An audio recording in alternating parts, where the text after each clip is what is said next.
Okay, nanapunta sa atong channel karon. So ato din i-discuss karon no kay kaning upat ka pending order. So kanina video ato nang isgutan kung unsa nang upat ka pending order, so unsay purpose ana. So dirita sa new order, then type pending order. Okay, nana siya upat ka klase: by limit, sale limit, by stock ug sale stock. So una dirita sa by limit. Pag mag-set kag by limit, okay, by limit volume kung pila ang imong erase. So lot size ni siya no kaning volume.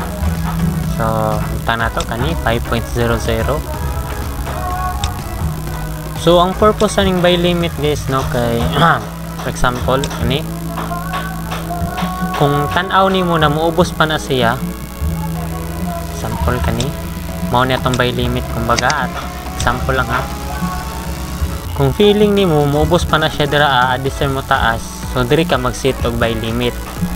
Ano man unsa ni purpose aning by limit? Ang by limit guys is nag-expect ka og kanang bounce bitaw. So imbis na magbuy na kadra nag-expect pa ka na muubos pa siya addition mo taas. So ana ra na siya kasimple no. So kung nag-set ka diri by limit, nya muubos ni siya diri ang kaning candlestick. Once na ma-hit na siya, kung magpadayon na siya baba, so mag-loss ka na ano. Kaya ang imong order ato is buy man.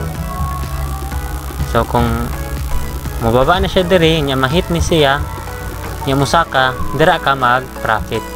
Kaya ang imong order buy man. So nga na nakadali no, nga na lang ang concept sa buy limit. Ang sell limit pod, maghulat ka na mo taas siya, addition siya mo baba. So kabaliktaran lang aning buy limit. So for example, mo ni atong sell limit. Imbis na mag-sale na ka dira dili sa ka mag-sale ani. Kay feeling nimo mutaas pa siya. So pag mutaas siya, kanya mo padayon siya taas, so mag-loss ka. Kaya ang imong order ana is sell man. Once na ma-hit na ang imong pending order, so naka-open na kag-order na sale, ana na siya. So kung ma-hit siya, yung padayon taas, mag-loss ka. Pero pag ma-hit siya, kanya mo bounce pa ubos, so dira ka mag-profit. So ang buy limit ug sell limit, nag-expect ka og kanang bounce bitaw. Kanang mag-reversal siya, expect ka og reversal. So sa sell limit taas siya, nya nag-reverse din siya, sell ana. Sa buy limit pod nag-down siya, nya ni-reverse din siya, pasaka din siya. So inga na lang concept no sa buy limit og sell limit. Karon unsaon nato pag-place og buy limit og sell limit? So ang una nato nabuhaton is tan-awon sa nato ang price, ang presyo kung para sa imo asa dapit mo baba or mo taas addition siya mag-reverse. So for example, mag-set ta og buy limit. Nya, feeling nato ang presyo mo baba pa siya diri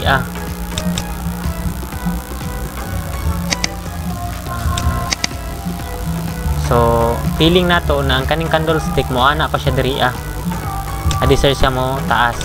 So una nimo button diri lang ka kaning draw horizontal line, click lang na nimo, din mao-day ni siya horizontal line para mahibaw-an nato ang presyo. So ang presyo is kani 89950. So ato din sa new order, type pending, set na to atong lot size or volume, kamo na bahala kung pila inyo So 5 taraw. So buy limit nara, basta mag-sell limit mo. Kung buy limit yung gusto, buy limit yun yung type diri. Nya at price, kung unsa tong presyo na inyong gusto. kani 89950, click lang na ninyo, change ninyo 89950, take profit. Kamu na bahala kung pila yung gusto na profit niya. Pag freeze niya, automatic na siya dra.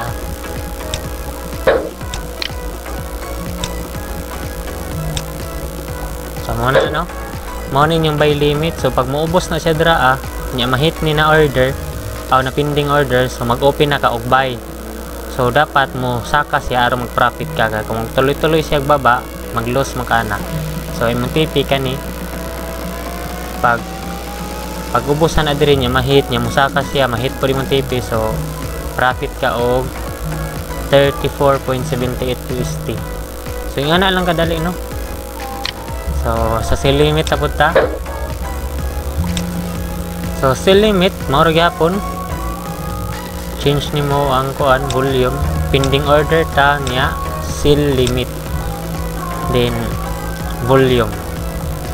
So pag buy limit guys, dapat ang presyo na inyong iset diri is ubos sa presyo ani.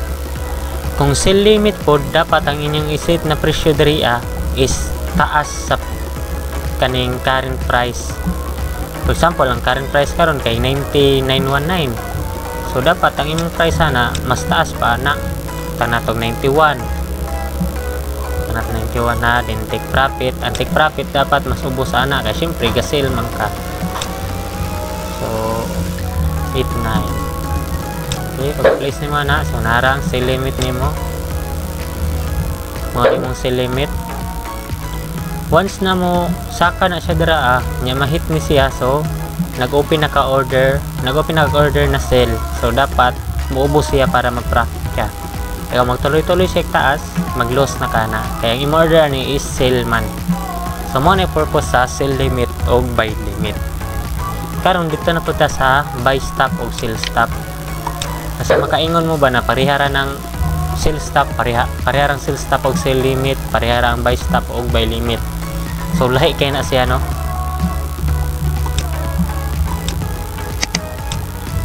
Kung sa limit nagkuan ka buy limit or sell limit, nag-expect ka og reversal.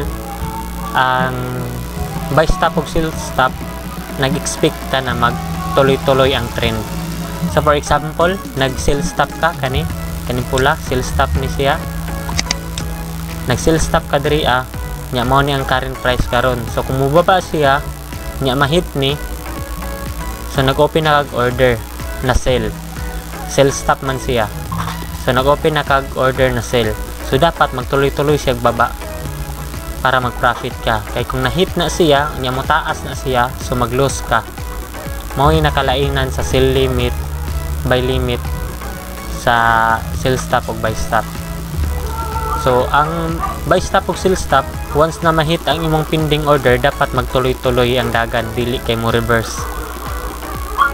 Nya ang nakalainan po niya, ang sell stop is naa sa ubos sa current price. Ang sell limit is nasa taas sa current price. Ang buy stop is naa sa taas sa current price, unya ang buy limit nasa ubos sa current price. So yung ana sa no. So kani mo ni atong sell stop kay naman siya sa ubos sa current price. So sell stop siya. So pending order gyapon, once na mahit na siya, ma-open order na din siya, nya dapat magtuloy-tuloy siya para mag-profit ka. Ang buy stop kabaliktaran lang sa sell stop, sa taas siya. Pending order siya, once na mahit siya, dapat magtuloy-tuloy siya para mag-profit ka. Dapat dili siya mo balik.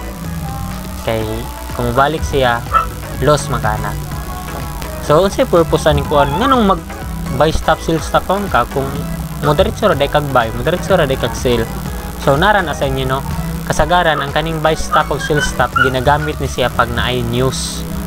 Kay pag naman yung news, paspas kay ang dagan na paspas kay mo baba, paspas kay mo taas. Ano? So, mag-set ka diri buy stop, set ka diri sell stop, kay umta ka balon sa dagan sa news, pababa ba or pataas.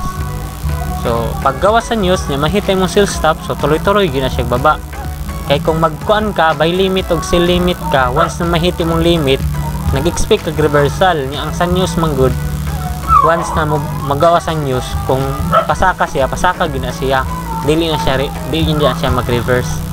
So imbis na limit order ang imong gamiton is katong buy stop og sell stop, kay para tuloy-tuloy.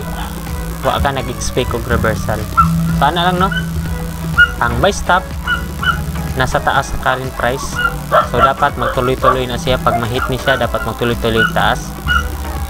Ang sell stop nasa ubos sa current price, dapat magtuloy-tuloy siya baba kung mahit ang imong sell stop.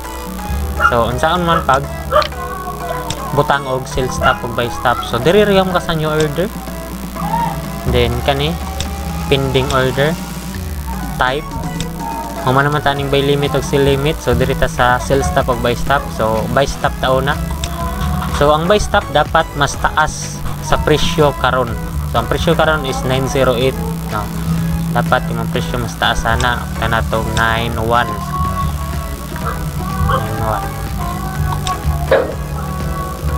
So naadiri mo ang buy stop. Once na mahit ni siya, nya mo baba og balik, so mag-lose ka na. Dapat pag mahit na siya, dapat magtuloy-tuloy na siya og saka para mag-profit ka. So muna siyang buy stop.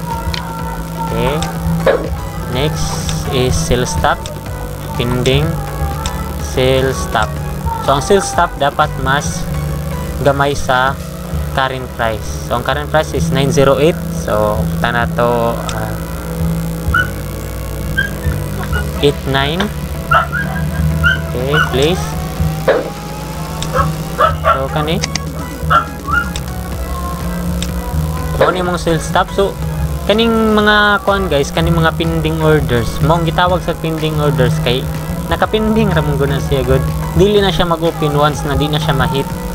So kani sell stop man ni nya pag mobaba ning candlestick tree nya mahit ni siya, dapat magtuloy-tuloy siya baba para magka-profit ka. Kay kung mahit na siya nya musaka, so mag-lose ka na. So ingan na lang no. Ang nakanindot ko dani guys kay labi nang 9 news kay nya wala pa ni gawa sa news. For example, ang news kay 3:20 nya 3:19 pang oras. Nya ang imong sell stop hapit na hit sa candlestick, pwede na nimo isbug-isbug. Isbug-isbug na nimo. So may isbug-isbug ra na siya, may nakanindot diri sa computer. Kay kung sa cellphone ni hindi man may isbug-isbug. Awamot lang ako ka-try mong good. So nga na lang no. Mura na purpose sa sell stop o buy stop. Nga na ara siya kadali. So balik ta sa buy limit. Ang buy limit dapat ubos sa presyo sa current price. Ang sell limit dapat taas sa current price. Ang buy stop dapat taas sa current price. Ang sell stop dapat ubos sa current price. Ang mga limit order is nag-expect ka og reversal. Nya ang mga stop order katong buy stop ug sell stop nag-expect ka og trend yun. Go with the trend, tuloy-tuloy siya. Okay, so maura to sa karon. Daghang salamat.